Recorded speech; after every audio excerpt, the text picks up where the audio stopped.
Uy, shu payt nima qilyaptilar? Oyijon tiqillatib nimalar qilyapsiz shu payt? Voy kelin, uyg'otib yubordimmi? Azonlab nima qilyapsiz oyijon? Siz bola emzasiz, ro'za tutmaysiz deb uyg'otmagan edim bolam. Men o'zimga saharlikka bu narsa tayyorlayotgandim. Saharlik qilib bo'lgandan keyin dishlarni yuvib, svetlarni hamma yo'q o'chirib qo'ying. Qolib ketmasin dishlar. Xo'p, bolam, xo'p. Ali adasi, Ha, onasi nima gap? bugun vaqtliroq keling, oyimnikida iftorlik vaqtliroq borish kerak. Onam ham bora oladimi? Oyijon, yetilab nima qilamiz? O'zimiz boramiz.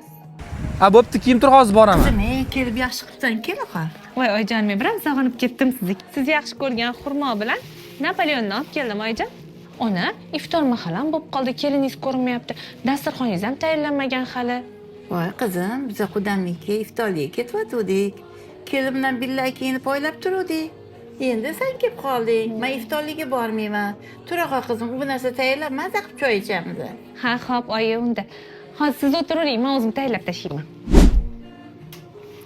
Voy qizim, Oyijon, o'tirdingizmi? Keling, saharlik tayyorlab qo'yib, birga o'tirib choy ichamiz.